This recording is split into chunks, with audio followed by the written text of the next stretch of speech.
The day is fast approaching. We are less than 3 months from Election Day now, and it's a big day. It's the day where we pick the person in charge of the free world.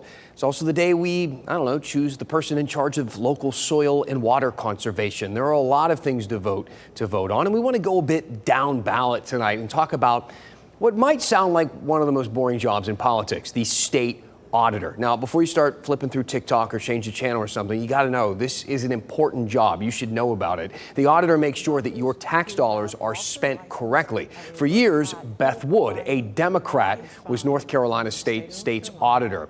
She is not running this year, but she has some hot takes on the race, including why she believes you should vote for the Republican instead of her own party. I spoke to WRAL state government editor Jack Hagel about what is behind this endorsement and why it matters. WRAL state government editor Jack Hagel joining me now. Jack, let's start with this. It is rare to see an endorsement like this cross party lines, especially in today's politics. That's right, but this isn't your typical race. This is for the state auditor. It's a highly specialized role that involves very specific skills and methods to uncover fraud and waste, the kind of stuff that takes years to really kind of perfect. Now, most states that elect state auditors require them to be certified public accountants, not North Carolina. And for the first time in 3 decades, voters won't have the option to choose a CPA for state auditor. Beth Wood is a CPA. She'd like to see a CPA in the position, but lacking one, she thinks that Dave Bullock is the most prepared for the job. But if we look at preparation, one of the two candidates, Holmes, has actually been doing that job for the past 8 months, but she did not get this endorsement. That's right. Beth Wood has been underwhelmed by the output of the office under Jessica Holmes. During the first 7 months of the year, we found that there were only 3 performance or investigative audits, these audits that sort of go above and beyond what the auditor's office typically does.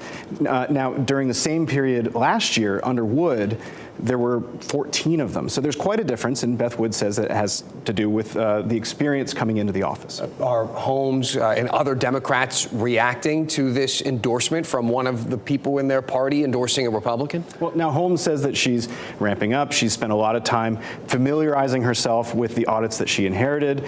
She's repositioning the office. Meanwhile, the party, Democratic Party, no surprise, is backing her, saying that she's the most qualified to be the state's watchdog. And of course, they're trying to discredit her opponent, as they would with any political race. So Wood, of course, a very well-known name, and I think we do have to consider where this endorsement is coming from. Many will remember how Beth Wood's career ended. She crashed her state-owned vehicle in December of 2022, around the time of a Christmas party. Video then showing her walking away from that crash. Later on, an investigation found Wood had been using her state-owned vehicle for personal trips. This is something she pleaded guilty to, and then stepped down from her job as auditor. All of those were very big news stories at the time. So considering all of that, how much weight do you think this endorsement carries? Well, I think a lot of people remember Beth Wood for that incident in that case, but a lot of people also remember her for 15 years of service in the office.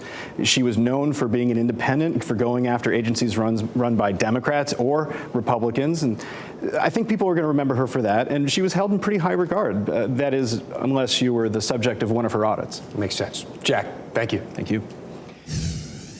Now again, you might not see any nationally televised debates or convention speeches or Twitter memes for the state auditor's race, but it is important to know why that position matters a lot. The auditor's office is crucial for accountability. Last summer, the office found at least 20 public schools incorrectly reported how they spent COVID relief money. $69 million misreported. Last fall, the auditor's office found at least 6 public school districts had incomplete data on student attendance, including Johnston County schools. And earlier this year, the office found Fayetteville State University employees used university credit cards on $700,000 worth of unapproved purchases. That is your money and your public school system that they are holding accountable. So like Jack said there, the auditor isn't just a number cruncher, they're an investigator working on your behalf. And come November, you will decide who leads that charge for the next 4 years.